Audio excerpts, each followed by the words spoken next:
मैं राजस्थान का ऐतिहासिक शहर जालोर बोल रहा हूँ। मैं जालोर राजस्थान की स्वर्ण नगरी और ग्रेनाइट सिटी के नाम से भी प्रसिद्ध हूँ। मेरे यहाँ की शान और मेरे पूरे जिले की रक्षा करने वाली मेरी देवी माँ सुधा माता का मंदिर भी मुझ में ही स्थित है, जो लगभग 850 मीटर की ऊंचाई पर स्थित है, जहाँ राजस्थान का पहला रोपवे मुझ में ही 2006 में लगाया गया था। और तो और मुझ में स्थित है राजस्थान का पहला भालू अभ्यारण्य। आपको बता दूं, विश्व की सबसे बड़ी गौशाला भी मेरे सांचौर में स्थित है। मैं प्राचीन काल में जबालीपुर के नाम से जाना जाता था। मेरा ये नाम मेरे पूज्य हिंदू संत जबाली जी के नाम पर रखा गया था। मैं जालोर पहले बहुत बड़ी रियासतों में से एक हुआ करता था, जिसमें मुझे जालोर रियासत के नाम से जाना गया। मैं चित्तौड़गढ़ रियासत के बाद में अपना विशेष स्थान रखता हूँ। मैं मेवाड़ के वीर शिरोमणि महाराणा प्रताप की माँ जयवंता बाई का गृहनगर भी हूँ।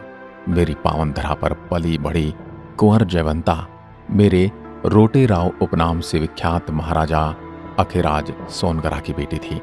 मैं जब भी मेरे यहाँ की माता बहनों के बारे में सोचता हूँ तो बहुत निराश हो जाता हूँ, क्योंकि राजस्थान की न्यूनतम महिला साक्षरता मेरे ही जिले की है। राजस्थान में नर्मदा नहर परियोजना से 27 मार्च 2008 को सर्वप्रथम मेरे ही सीलू गांव में जल पूर्ति की गई थी। नर्मदा नहर मेरे सीलू गांव में ही राजस्थान में प्रवेश करती है। राज्य में पहली बार नर्मदा नहर परियोजना पर फव्वारा सिंचाई पद्धति को मेरे ही शहर से अनिवार्य रूप से लागू किया गया। मेरे शहर में मां आशापुरा का मंदिर भी स्थित है, जिसका उपनाम महोदरी माता है। मेरे सोनगरा चौहान की कुल देवी आशापुरा माँ का मंदिर मोदरान रेलवे स्टेशन के नजदीक स्थित है। मैं जालोर अगर मेरे यहाँ के प्रमुख नृत्यों की बात करूँ तो मेरे यहाँ के प्रमुख नृत्य हैं ढोल नृत्य, जो मेरे यहाँ के पुरुषों द्वारा किया जाता है। यह नृत्य थिरकना शैली में मांगलिक अवसरों पर होता है। इस नृत्य को प्रकाश में लाने का श्रेय जय नारायण व्यास को जाता है। इस नृत्य के वाद्य यंत्र ढोल व थाली होते हैं। राजस्थान का सर्वाधिक गुलाबी रंग का ग्रेनाइट मेरे ही शहर में मिलता है। इसी कारण से मुझे ग्रेनाइट सिटी भी कहा जाता है। पीले ग्रेनाइट के भंडार में ही नसौली नगर में 14 जनवरी 2004 को प्राप्त हुए थे। मैं अपने पड़ोसी जिले या नगरों से अपनी दूरी की बात करूं तो मैं जोधपुर से 140 किलोमीटर, उदयपुर से 214 किलोमीटर, राजधानी जयपुर से 416 किलोमीटर और अहमदाबाद से 340 किलोमीटर की दूरी पर बसा हुआ हूँ। मेरे जिले का कुल क्षेत्रफल 10,640 वर्ग किलोमीटर है। वर्ष 2011 की जनगणना के अनुसार मेरे यहाँ की जनसंख्या 18,28,730 है। मेरे जालौर में मुख्य रूप से मारवाड़ी और देवड़ाहवाटी और हिंदी भाषा का चलन है। वहीं मेरे यहाँ के मोटर व्हीकल RJ16 से रजिस्टर होते हैं। वहीं मैं बात करूं मेरे जालौर में बहने वाली प्रमुख नदियों की तो लूणी, जवाई और सूकड़ी नदियां हैं। आपको बता दूं, बाकली बांध सूकड़ी नदी पर सन 1956 में बनाया गया था। मेरे शहर सांचौर की गायें अपनी विशिष्ट नस्ल और दुग्ध उत्पादकता के लिए प्रसिद्ध हैं। मैं मेरे यहाँ की फसलों की बात करूं तो यह इसबगोल, घोड़ा जीरा और टमाटर की खेती के लिए प्रसिद्ध हूँ। इसके अलावा मुझ में बेदाना अनार की खेती भी होती है। मुझे अपनी अलग ही विशेषताओं के कारण राजस्थान का पंजाब भी कहा जाता है। मेरे यहाँ का सांचौर शहर सांचौर अस्पतालों की बहुतायतता और क्वालिटी के लिए प्रसिद्ध है। राज्य की सबसे बड़ी दूध डेयरी रानीवाड़ा में मुझ में ही स्थित है। मैं अगर बात करूं मेरे इतिहास की तो मेरे इस शहर को 8वीं शताब्दी ईस्वी में स्थापित किया गया था। इसे संत महर्षि जबाली के सम्मान में जबलीपुर कहा गया था। मेरा यह शहर जिस पहाड़ी पर स्थित है, उसकी वजह से इस शहर को स्वर्णगिरी के नाम से भी जाना जाता है।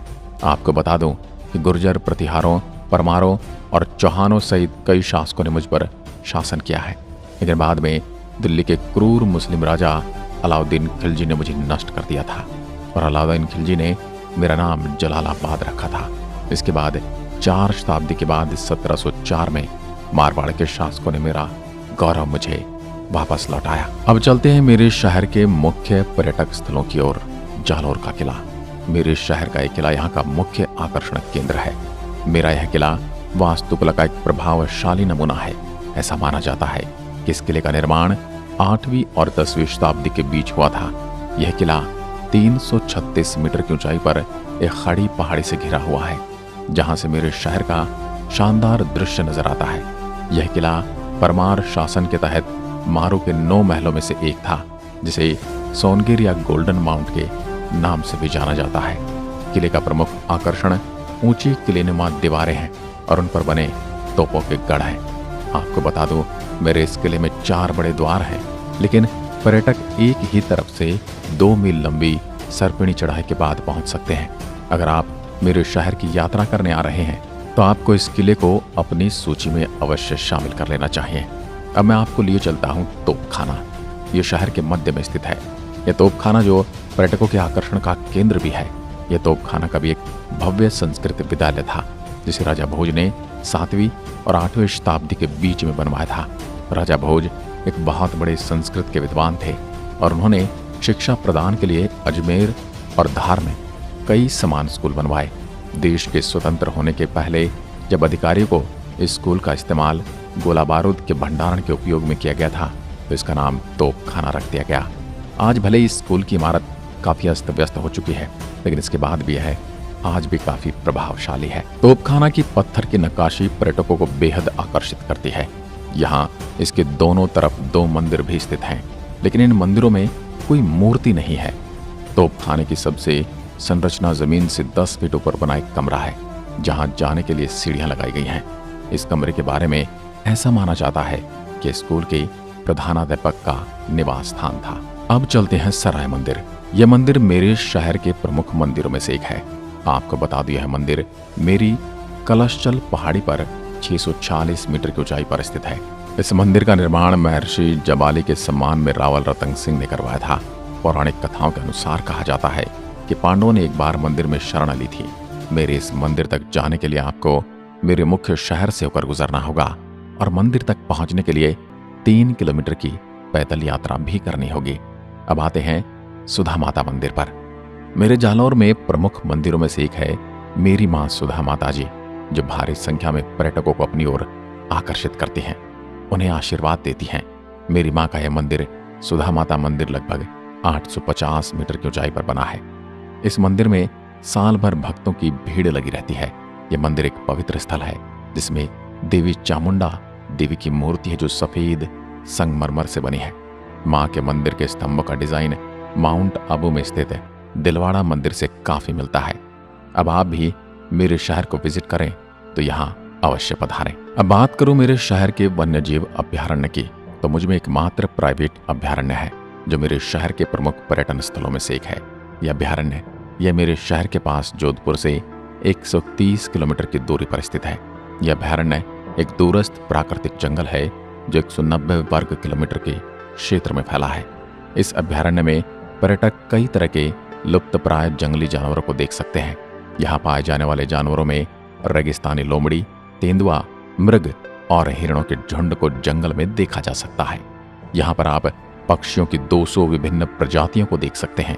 अगर आप एक प्रकृति प्रेमी हैं तो जालौर वन्य अभ्यारण्य आपकी सैर के लिए बहुत ही उपयोगी सिद्ध होगा। अब मैं आपको दर्शन करवाऊंगा मेरे नीलकंठ महादेव मंदिर के।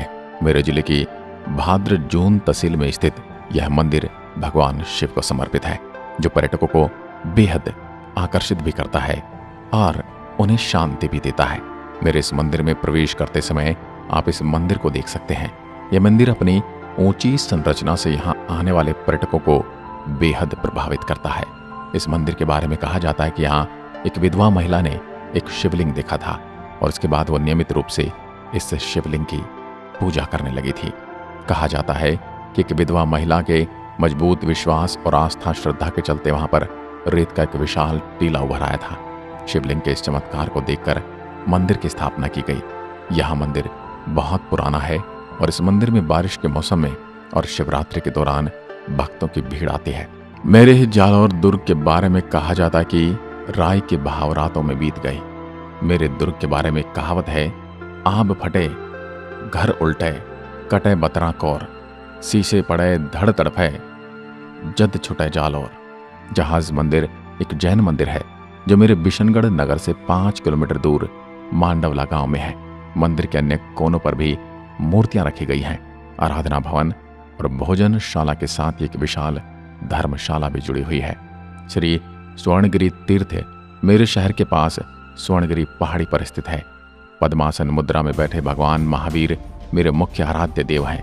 मेरे भगवान महावीर के मंदिर का निर्माण मेरे महाराजा कमरपाल ने करवाया था और इसकी देखरेख श्री स्वर्णगिरी जैन श्वेतांबर तीर्थ पेड़ी नामक ट्रस्ट करता है। भगवान महावीर की श्वेत प्रतिमा की स्थापना 1221 विक्रम संवत में की गई थी। मेरे शहर से 62 किलोमीटर की दूरी तथा मेरे जिले की भीनमाल तहसील से 12 किलोमीटर की दूरी पर स्थित कोटकस्ता एक गांव है। यह गांव यहाँ स्थित कोटकस्ता किले के लिए जाना जाता है। कोटकस्ता किले का निर्माण महाराजा मानसिंह ने उस समय के प्रसिद्ध गुरु योगी भीमनाथ के सम्मान में 18वीं ईस्वी में करवाया था। किला एक पहाड़ी के ऊपर स्थित है। मेरे शहर में स्थित जैनालय और जैन मंदिर राजस्थान की धार्मिक संस्कृति का एक अभिन्न हिस्सा है। मेरा यह मंदिर 72 जैन मंदिरों का समूह है।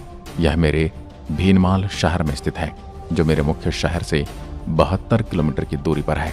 मेरा भीनमाल नगर महान ऐतिहासिक महत्व रखता है, क्योंकि यह महान गणितज्ञ और खगोलविद ब्रह्मगुप्त और संस्कृत कवि मगहा का जन्म स्थान है। मेरे यहाँ गुर्जर प्रतिहार के शासनकाल के दौरान भीनमाल एक समय गुर्जर साम्राज्य की राजधानी थी। यदि आप मेरे शहर जालोर घूमने के बारे में विचार कर रहे हैं तो आपको बता दूं कि यहाँ घूमने के लिए सबसे अच्छा समय अक्टूबर से मार्च तक का होता है। सर्दियों का मौसम मेरे शहर की यात्रा करने का एक अनुकूल समय है। रेगिस्तानी क्षेत्र होने की वजह से राजस्थान गर्मियों में बेहद गर्म होता है, जिसकी वजह से इस मौसम में यात्रा करने से बचना चाहिए। बारिश के मौसम में यहाँ की यात्रा करना सही नहीं है, क्योंकि ज्यादा बारिश आपकी यात्रा का मजा किरकिरा कर सकती है। इसलिए सर्दियों के मौसम में जालोर की यात्रा करना सबसे अच्छा है। वहीं अगर मैं बात करूं मेरे यहाँ के फेमस खाने की, तो यहाँ का जनता स्वीट होम यहाँ खाने के लिए बड़ा ही अच्छी जगह है। ये खासकर अपनी प्याज कचौरी, विशेष घेवर और दूध जलेबी के लिए प्रसिद्ध है। जनता स्वीट होम खाने के लिए बहुत साफ और स्वच्छ स्थान है। यदि आप मुझे देखने हवाई यात्रा से आते हैं तो मेरा निकटतम हवाई अड्डा 140 किलोमीटर की दूरी पर स्थित जोधपुर में है, जो मुंबई, दिल्ली और देश के अन्य प्रमुख महानगरों से दैनिक उड़ानों से जुड़ा हुआ है। और वहीं यदि आप रेल मार्ग से यात्रा करने वाले हैं तो मेरे जालोर रेलवे स्टेशन के लिए जोधपुर डिवीजन नेटवर्क मुंबई और गुजरात से ट्रेन पकड़ सकते हैं। आज की वीडियो में बस इतना ही। मैं जालोर आपके आने की राह देखूंगा। धन्यवाद। जय हिंद, जय भारत।